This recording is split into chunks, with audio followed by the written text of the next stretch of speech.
Hello, this is Lisa Russick And Donna Murphy. with the podcast We Are All Psychic. And today we have a repeat wonderfully angelic guest, and her name is Jacqueline, if you remember her from 2023. Jacqueline, would you like to say hello? Hi, everyone. Thank you both for having me. I really appreciate being back.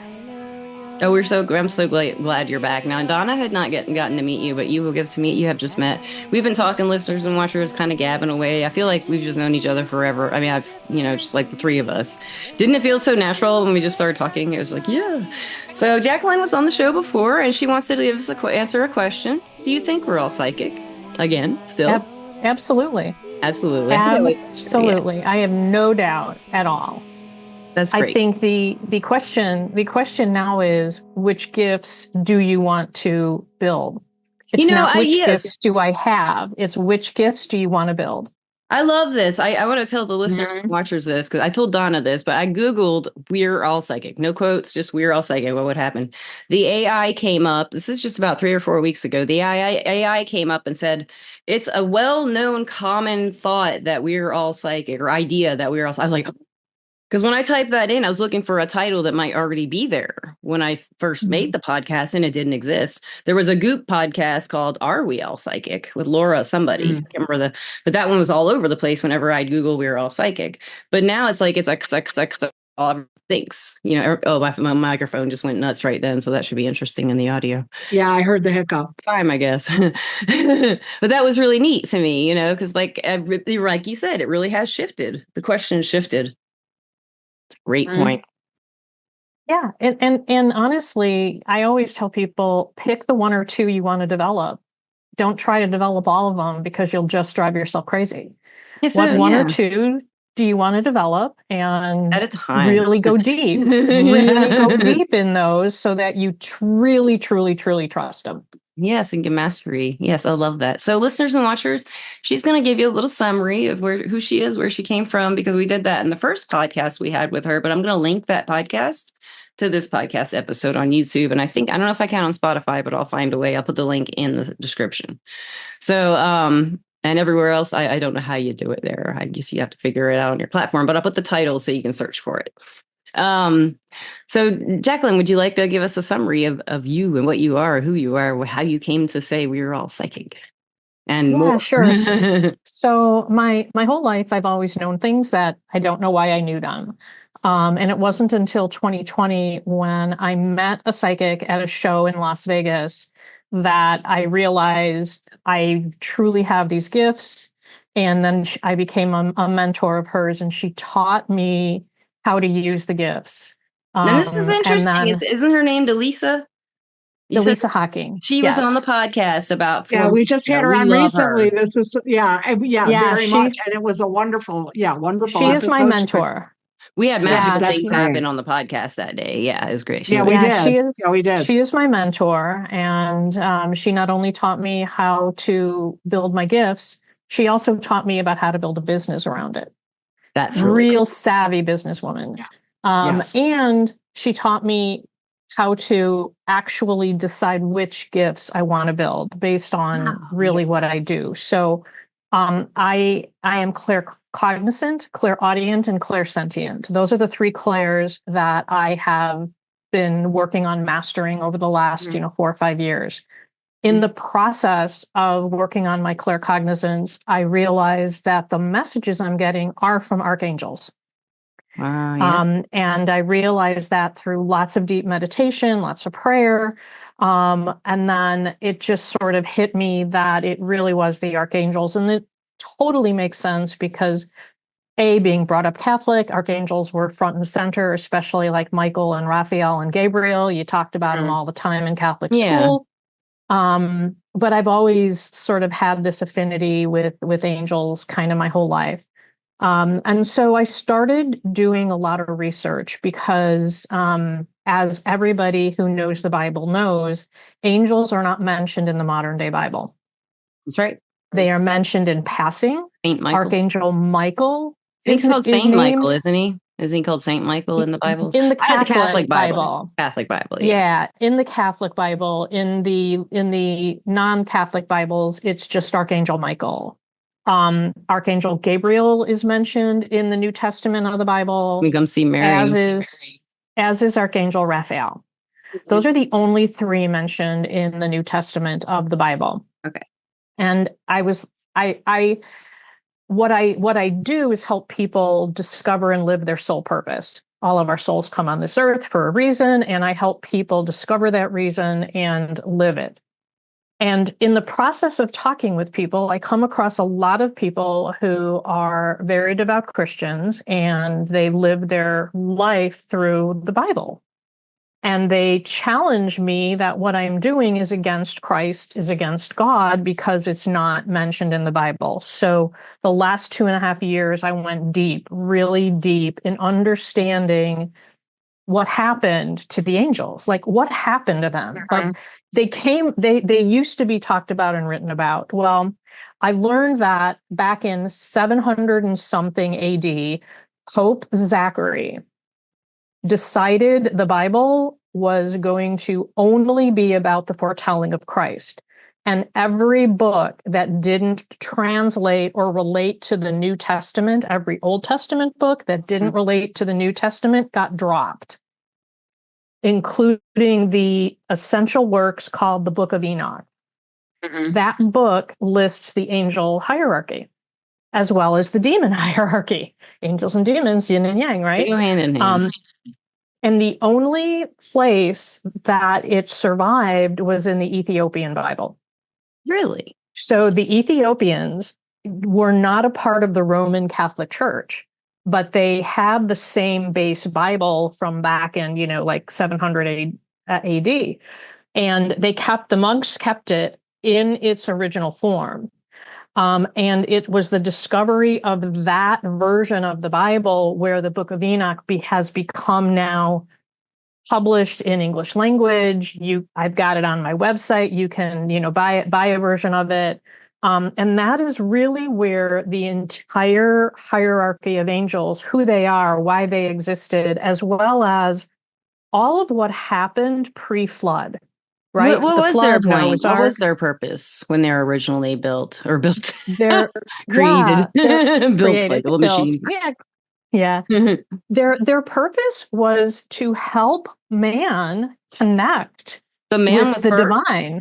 Man came first, and then angels, or were they always angels there? Came first. That job. Angels came first. So God created the angels. He had a plan for us. So He made us protectors and guardians, and then He made us.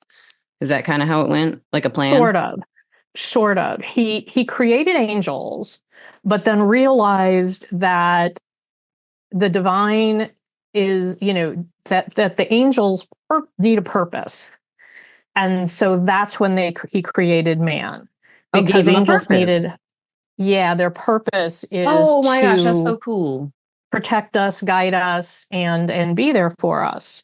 Now, that's where the story gets kind of muddled, because one of the reasons the flood had to occur was, according to the Book of Enoch, angels began to interact with humans and take humans as their wives, and created what's called Nephilim, a blend of angels and humans, like the superhuman, right? Yeah. And that was not God's plan. God is like, no, divine and human should not relate in that way. And so that was one of the reasons for Noah and the flood, was to start all over again, right? Start all over again and keep the angels and man separate, but connected through prayer and devotion, etc. Yeah. And so everything that was written pre-flood is not in any contemporary Bibles today. It's only in historical texts. Okay. And that's why I would love to hear what you learned studying. Yeah. None of the churches recognize it. Well, basically the archangels, there's 9 choirs of angels, but the ones that interact with humans are archangels and guardian angels. So guardian angels are by the millions, right? They just hang out with you and they're there for you in everyday life, right? archangels have a purpose. Archangels are given a purpose. Michael is our protector. Raphael is our healer. Haniel, intuition, divine moon guidance. Metatron, keeper of the Akashic record, and so on and so on and so on. And so, your guardian angels are your day-to-day, guardian angels, stay by me, keep me safe, blah, blah, blah. But when you need big guidance and big interference, that's when you look to the archangels. Right. I always thought of my guardian angel as just here for me and me only. Like they're not going to go make my wishes come true if it involves changing other people's minds or anything. No, that's their angel's job. They're there to protect you. They're there to protect you and kind of guide you and help you take the right path. Yeah. Right. Take the right path. So angel you don't on the shoulder. Yeah. Go down. Yeah. So you don't go down a bad road. But the archangels are for a bigger purpose. And then as I started studying other people's work and just angels in general, I began to make a connection between 12 of the archangels and the zodiac signs. Interesting. In astrology. And so what I do now is I take your astrology and I match your zodiac sign with the archangel and give guidance on how that archangel can help you. If if you're a Scorpio, then it's Jeremiel. If you're a Virgo, it's Metatron, Taurus, Shamuel, etc. Okay, thank you. What's Pisces? That's Donna. Pisces is Sandalphon. Sandalphon. What was Taurus again? Shamuel. Shamuel. Is it Samuel or Chamuel? Oh, Shamuel. I've seen that one. I never knew how to. I always said Cha. Yeah. I got it. Yeah. Thank you. Okay. And I've seen the name of mine also. What's Cancer's? I'm just curious because that's my rising, and I relate to that. Cancer is Gabriel. Is Gabriel. Yeah. And if you learn about the properties of these archangels as the world shifts, as the energy of the zodiac shifts, right? When Mercury goes retrograde in your sign and the days get a little crazy. I don't say bad, they just get different and crazy. You can call on your archangel to be there to help you ease the path, right? Because their energy is the energy that can push it through. What I understand, they want to. They're just kind of sitting around waiting for asking.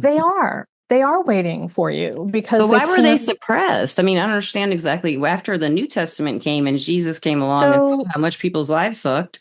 I mean, what exactly did the angels? Why weren't they brought in? Was that the church or was that? It was the Pope. Yeah, Pope Zachary specifically. The back before like the 1600s when Lutheranism came to rise, the Catholic Church was the only church, right? The Church of David, the Church of Rome. And the Pope had all the power to literally decide what was and was not in the Bibles of the day. Right. What was going to be taught, what wasn't going to be taught. And it was back in that 700 AD when Pope Zachary says, no, the Bible is only supposed to teach about Christ, about the foretelling of Christ and Christ's life. Anything else should not be a part of the Bible. As well as he changed, and this is the other interesting part, he changed the story of Mary Magdalene at that point as well. I have heard that, yeah. Yeah, and she became, the lady, fallen woman, the fallen woman who Jesus saved, as opposed to what all of the other ancient, the older and ancient texts really have her as Jesus' common law wife. Sounded like she was like his second in command from the metaphysical books, or, any kind of belief systems I've read about. Well, she was prominent in these books that were written. Yeah, really a disciple and his common law wife, basically. Yeah. If not married by hand fasting or some ceremony that's not legal or something, Yeah. Probably. We all do. People do that now that don't want to do legal stuff, Yeah. and back then it was, it was very different, right? I mean, you're in the middle of nowhere in a desert and whatever. And so the church wanted control, right? The Pope and the priests and the bishops and the cardinals, they want control. They wanted to make sure that people became dependent on them for knowledge and wisdom and the word, quote unquote. So the evolution occurred. And then by the time the 1600s came and Martin Luther came along, and he made edits to what already was a changed Bible. So every Bible of modern day came from that version that Pope Zachary edited. So they just kind of morphed and changed it here, there, or the other way. Interestingly enough, Muhammad, who came about in, I believe, 500 AD was when Muhammad first walked on this earth. He too started with the Bible of the Catholic Church when he created the Quran. There's so much in common. I've read some of the Quran and from an Old some of the Testament Bible, and putting them together. The belief systems are very similar. It's weird. They're very similar. The systems. The original Quran, absolutely. Yeah. Although he changed it in his own way to even minimize the role of women that much further. So he made changes because his will was... Why do you think the men were so threatened by women at that time in Europe? Why do you think that was, guys? Do you have any idea what was going on then that made women just suddenly so dangerous, especially in religious, spiritual ways?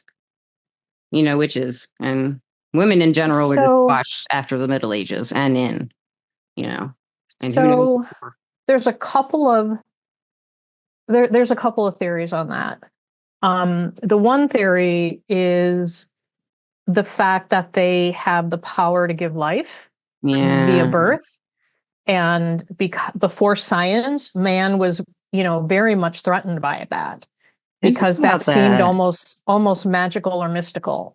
Supernatural, right? Almost supernatural. And they can't exist without us, so we have power over them. And it's something a man, right? It's something a man cannot do, and without understanding biology as a science, it would be extremely threatening. I never thought of that. Yeah. And a woman's body, because of our sex organs, are in tune to the moon and moon cycles. Yeah. And we are more intuitive. Yeah. Bottom line, we are more intuitive because our bodies work with that energy naturally. And we also have a little extension on a chromosome. We've got more of a chromosome than men do. Yeah. One of our, you have a Y, they have a Y, they have an X and a Y, and we have two X's. So we have a whole branch of a chromosome they don't have. Maybe that's the extra edge on the intuition, Yeah. And it very well could be. That's an interesting theory. That is a very interesting theory. But way back then, because women were more in tune to nature, just because of the way their cycle was according to the moon, they were actually viewed as more of a threat, right? Because they kind of knew what was going on. They were in tune with what's happening. And in some ways, because they were taking men's jobs with their intuition. Can't you see the village where they go to the medicine woman to see what the weather's going to be instead of the dude who's been doing the weather for 20 years? I can see that kind of stuff because people are the same. It doesn't matter if we have a newscaster that broadcasts through the world or in their little village who tells it what's coming, And I imagine the women were getting asked questions more than the men were eventually, because we are so much more intuitive as to what's coming. And way back then, it was really almost having more common sense because of your intuition. Yeah. Right? Because you knew what was happening around you and could make more sense of it. Even if you weren't educated, you have common sense. Yeah. That was very powerful. And, the men of the time just, all that they were good for was, especially before real, professions, right? All that they were good for was being in charge, fighting, protecting. Yeah, I just don't understand how many men throughout the years and years and years that women were suppressed, none of them stood up for us. I'm sure some did, but none of them were successful until, we did it ourselves pretty much, and people helped us, in the States anyway. But, it's in our country. But I just don't understand personally. I've never understood why men were so threatened by women when they're bigger, stronger, and they rule the world already. Like, what do they want from you? Why do they want to keep making us compete with each other? And, it's like the subconscious thread in our culture is women compete for men. And if you look at all the animal kingdom, that's not how it is. Like the other animals on the earth are not doing that. The cardinal's red. The bright cardinal is man, he's showing. Well, yeah, yes. and in the jungle, the male animals compete for the female. Exactly. That's what I'm saying. That's what I'm saying. Animals do that. But for some men have trained our women to believe that. But the men, it's just not the leaders. The men in our cultures do it too. But why? Why do they continue to do that? Just say yes to our culture saying that women are whatever, but without saying it now. Because you can't say it now without getting in trouble. That you don't like women or women shouldn't be or something like that. Although I will say, as a person who broke the glass ceiling way back when in my old career, it has really changed. Has it? In the business world, it is completely and totally changed. Back in 1980, when I was one of the first women in my profession in technology, it was tough. It was hard. Okay. But now they're everywhere, and mainly because business today is about making money and hiring the best people. You're great business owners. And if it's a woman, they're hiring a woman because they don't care anymore. They just want to make money. That's so great, man. That's so great. And I think it's Generation X coming in and leading the businesses. I hope so. I love my generation. And we haven't gotten to say what we wanted to politically yet. So I'm kind of thinking maybe with the businesses we have been, making the world a little different. Yeah. You're voting with your dollars. You're voting with your money. You're putting your money behind the causes and the people that you want to promote. That's how what's the generation after baby boomer? That's Z. Generation X, X. X is after baby boomer. Yeah. Well, so Donna said there's like an intermediate one, right? I've been reading more and more because I'm actually a baby boomer by rights. I'm a baby boomer. But I've seen more and more now that they're saying there's sort of a subset that isn't truly baby boomer and also isn't Gen X either. They call us Generation Jones. And I would fall into that age range, those years. As do I. Makes some sense. Yeah, makes some sense to me. Again, I don't worry about it too much because it is what it is. I mean, I am who I am, whether you name me a Generation X, Generation Jones, Generation Baby Boomer. I'll take Boomer though. I have no problem with being a baby boomer. But I'm always called the baby boomers, the me generation. I like that terminology. Well, they did. A lot of the baby boomers, it was always their way, and they did change a lot of stuff. Did they not? Look at the hippies, they brought in a lot of new thought, and that was that generation. And then in the 80s, they kind of went really way conservative. And that happened, and now the baby boomers are still leading, They're really now leading with money. Yes, you're right. They're using their money to lead as opposed to, other means. But it's really the generation that came after the boomers that today wields a lot of the power and authority. Because, I'm by depending on your date, right? I'm a 1960 baby, so I'm at the end. Yeah. And most baby boomers at this point are retired or very close to permanently retiring. Yeah. And so it's that generation that came after 1960 that is now paving the way. So a little bit of the Jones and most of Generation X. I hope I haven't seen Generation X in politics, but I'm not really invested in politics too much.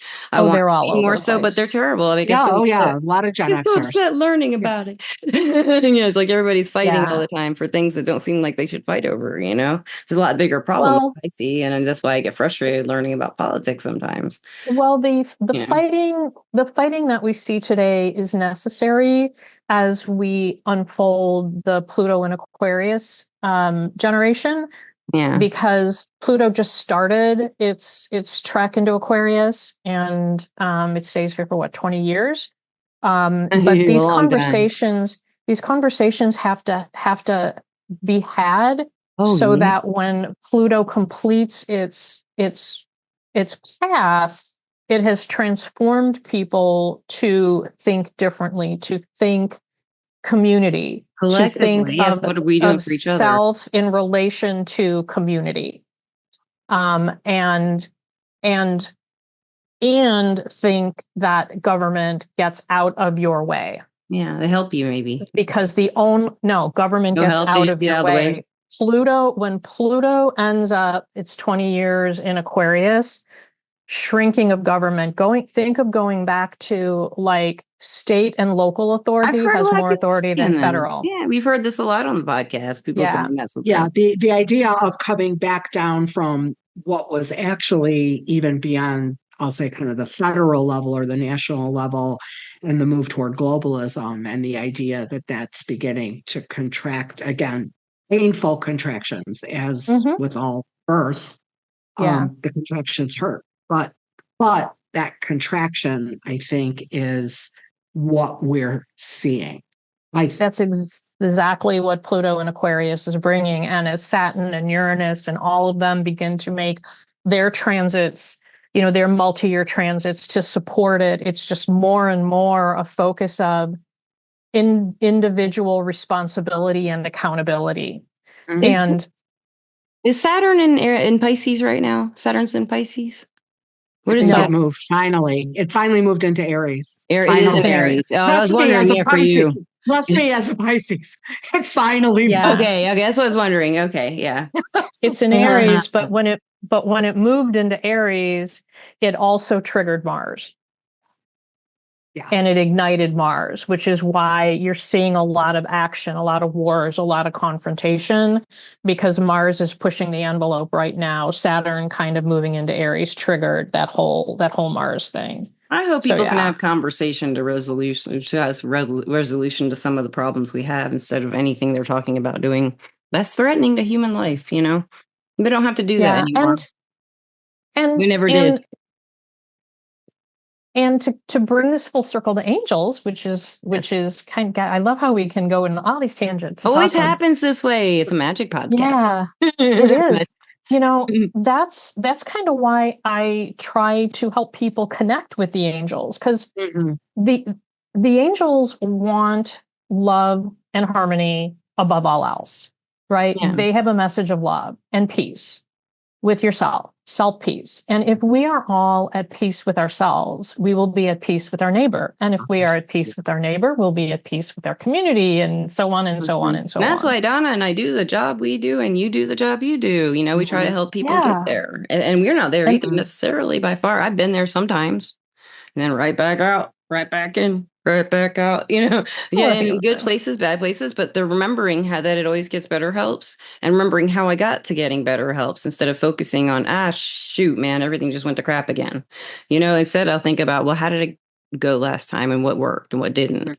Optimistic thinking and problem solving thinking instead of doom thinking helps a lot too. And we can train ourselves to think that way. And angels can help us think that way. And angels can heal us from our bad pattern thoughts if you just ask them to start helping you not see things that way. Right? Amen. That's exactly it. Yeah. And I challenge everyone to begin to stop saying optimistic thinking and say certainty thinking. I think with certainty that things will happen in a certain way. It's with certainty, not optimistic, because optimistic says, oh, maybe it won't. True. Yeah, it's like maybe yes, maybe no. You're giving it an opposite. If it's optimistic, it has an opposite. Yeah, certainty. But certainty is just. How about authentically? That's kind of how I feel comfortable. I don't feel comfortable being certain about anything personally. So I think authentically is a good word for me. But certainty is just something I'm not comfortable with, being certain about anything. I'm just not. I don't know why. I'm just not. Yeah. Something I have to work on think about. But I would say for a long time, it's not comfortable for me to say I know anything, Except I know, So that's, I know from my experiences, right? so, Well, so that's that would then, I love that conversation because that would then lead me to ask you, what is it from your past, maybe a past life, that has taught you that nothing is certain? No, What no, do you no. have to I'm not certain about the unlearn? future. I'm not certain about what you guys are all doing. The only thing I can be certain of, is what I feel like. The only thing I can really be certain of is what I feel, what I think, and what I experience and how I perceive it. Other than that, I That's have exactly no what, idea. but that's the kind of know? but I actually think that's the kind of certainty that Jacqueline's referring to. And I Okay, know that's for okay. exactly. myself, especially over the last several months, it's accelerated quite a bit. But the idea of starting certain thoughts or certain, whatever you want to call them, affirmations, statements, certain basic premises of, on which I'm going to base my day or base my life, is starting with whatever I'm going to say, but starting with, I know, Yeah. Mhm. I know. Yeah. And if And I'll it's try not, it and sometime, but it's I'll be not, about me, I think, and then I could try that well, and feel more but confident. I'm not talking about anybody. I am talking to Yeah. myself. Yeah. I'm not saying I know Lisa's gonna call me at 8 o'clock in the morning. Yeah. I'm not, it has nothing to do with anything external. Okay. It's I know, and then it's going to be followed by what I know for me for that day in this present That's moment. how I feel about it. Yeah. It doesn't have to do with anything external. It's what's going on in Yeah. this dialogue between Yeah. my And I ears. mean, I guess what you're Um, saying, Jacqueline, is if you just make the assumption that life is just that way, no good, bad, it's just always the way I think it will be, no matter, no putting the judgment on it. That's just going to make things better. That's authentic too, I think, too. it Um, is. Yeah. it's beautiful how you brought that That's, back around to the angels. I love that. But Jacqueline, yeah. I would love to ask advice for the listeners and watchers. How can they find that certainty within? How can they feel that way about themselves? And I mean, I know how I did it, but I didn't always feel that way about what I thought, felt, and experienced. Sometimes I felt like I knew for a fact that 1 + 1 is 2, and that's what a fact is. I mean, this is like all I went there with. So, like, what would you say to people that are trying to find out, like, how they feel when they know what they know? well, They get then first you, find their words for it, find their feeling for it. honestly, yeah, first you have to discover what your soul purpose is. If How do you you do feel? not, That's so cool, man. That's if you do not know what your soul purpose is, you will never have that true certainty. And you can uncover your soul's purpose if you know how to read your astrological chart, because it is in there. It is in your birth chart, your DNA of what your purpose is here on earth. There are three main keys. The three main keys are your sun, your moon, your north and south node. Those point you to why you were here on earth. Then every year you do your solar return. Mhm. And the solar return points on your goals and missions for that year to accomplish your purpose. I And have no then, idea what my purpose is. Every reader I've been to, I've asked that question, and they all have given me different answers. One was really yeah, wild and well, specific. It was very cool. That was the yeah, most well, feelingly accurate one. yeah, it is there if you understand where to look within the chart, basically. And Yeah, well, then, it's like, yeah, you don't want to give all your secrets away. So, the way I teach it is then you add the archangels to the astrology to help you walk that purpose, right? So you know who you are, you add the archangel on top of it, and then you can walk your purpose. And then there are six principles to living your purpose.